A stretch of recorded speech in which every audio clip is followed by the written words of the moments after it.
Welcome to the deep dive. Today, we're embarking on a really fascinating journey.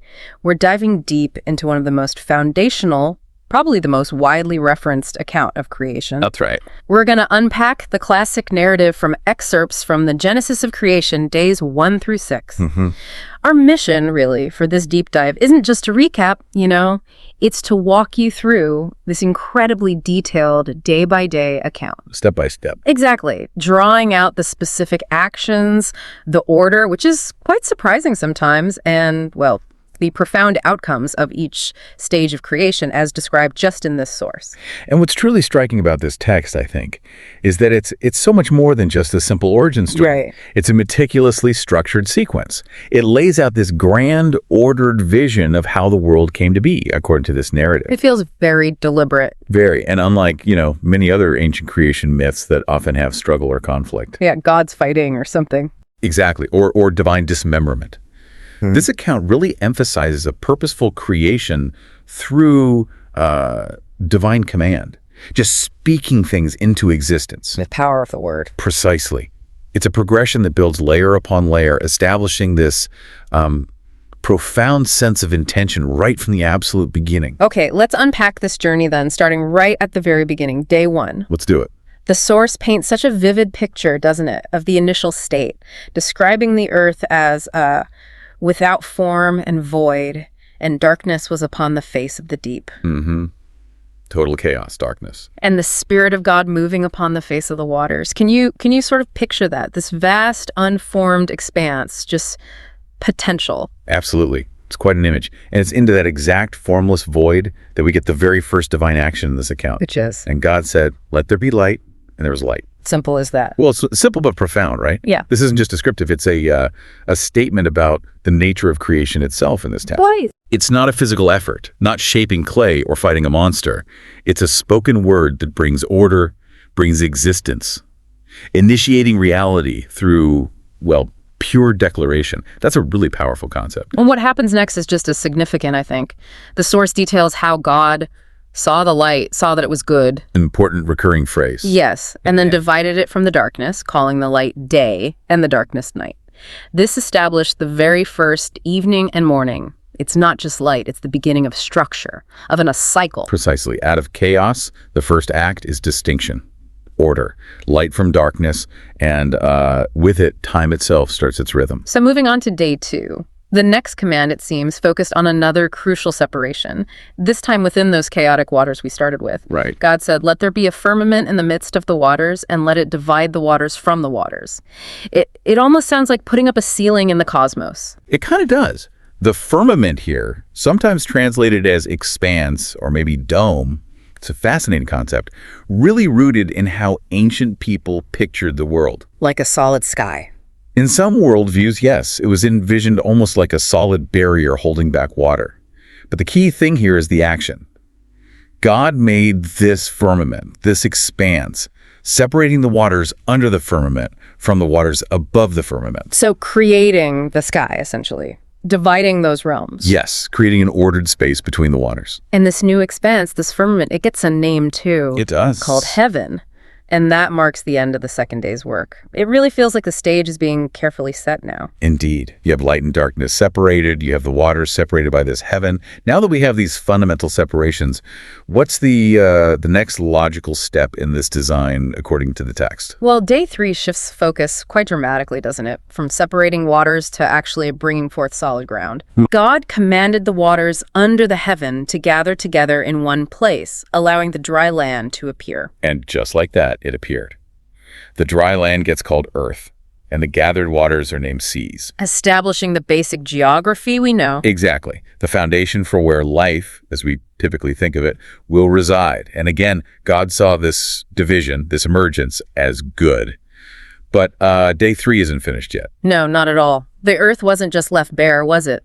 The source tells us the earth was then told to bring forth grass, the herb-yielding seed, and the fruit tree yielding fruit after his kind, whose seed is in itself upon the earth. Such specific detail. Right, and the text confirms it happened. God saw that as good too, bringing the third day to a remarkably fruitful close. It's always struck me as interesting how vegetation appears before the sun in this account.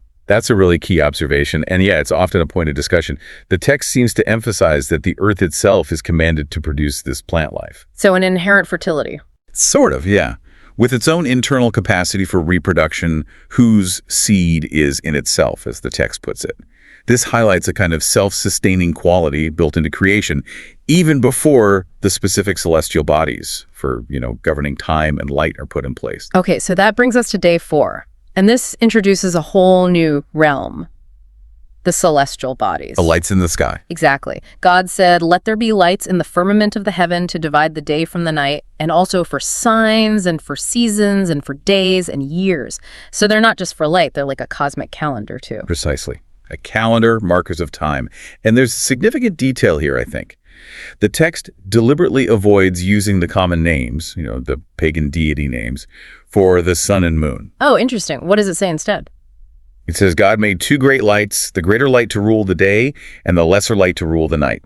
He made the stars also. Just great lights. Right. It subtly but pretty powerfully establishes this monotheistic view where these huge celestial bodies aren't gods themselves. They're creations, instruments of divine order. And their purpose was absolutely clear, set in the firmament to give light on the earth and to rule over the day and over the night and to divide the light from the darkness. Order, order, order. Seems to be the theme. And God saw this too as good, ending the 4th day. Okay. Stage set, lights on. Now for the actors. Well, on day 5, we see this explosion of life, but in realms that were untouched so far.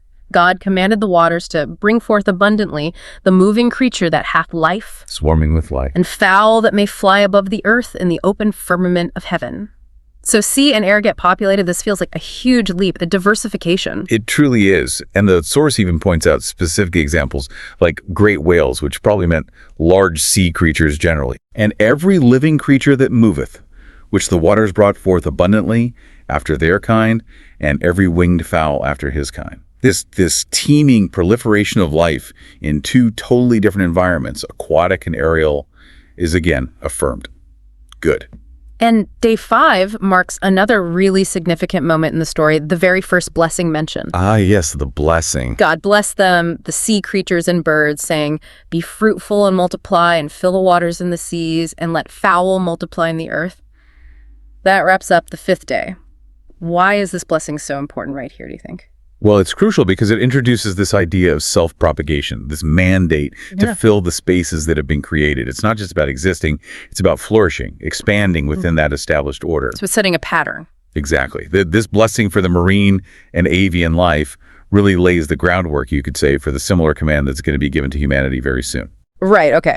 So finally we arrive at day 6, the last day of creation described in this excerpt.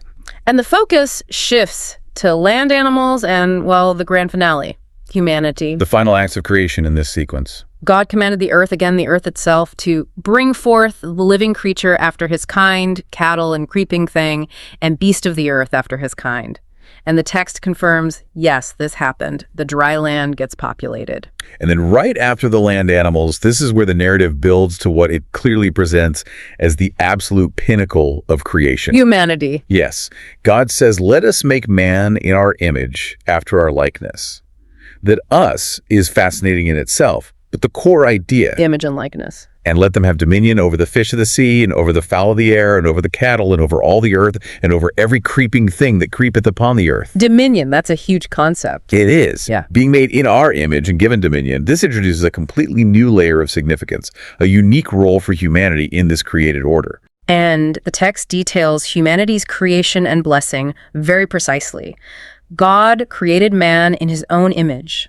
In the image of God created he him, male and female created he them, both included.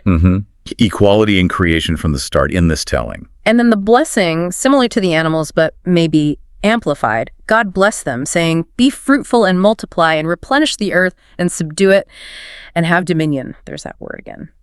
Over the fish of the sea and over the fowl of the air and over every living thing that moveth upon the earth. It's an incredibly potent command. Extremely potent. And notice, too, the text even specifies the food source, the dietary provisions, another detail that's easy to just skim over. Right, what does it say? For humans, God says, I have given you every herb bearing seed and every tree yielding fruit. To you it shall be for meat. Food, but specifically plants. And for the animals. And to every beast of the earth, and to every fowl of the air, and to everything that creepeth upon the earth, wherein there is a life, I have given every green herb for meat. So everything starts out vegetarian in this account. That's what the text explicitly states, yes. An initial universal plant-based diet for all creatures, humans and animals alike. It suggests a kind of primordial peace, perhaps. Wow. Okay. And with all these creations, land, animals, humanity, the provisions, the 6 days conclude with this grand final assessment. The ultimate verdict. And God saw everything that he had made, and behold, it was very good, not just good anymore. Very good. That final affirmation, it's like a powerful seal on the entire process, isn't it? It really is. It speaks to the completeness, the order, the inherent goodness, the rightness of everything that has been brought into being according to this narrative. So we've just walked through the genesis of creation, days 1 through 6. It's such a detailed account outlining this methodical progression. Light, sky, land, plant, stars, sea life, birds, land animals, and then finally humanity. It really is a comprehensive and incredibly ordered narrative, isn't it? And if we, connect this to the bigger picture, this source offers this remarkably structured vision. It establishes a clear hierarchy, maybe, and certainly a purpose for each element within its framework. It defines roles and relationships. Exactly. It's a text that doesn't just describe creation. It defines the world it's presenting.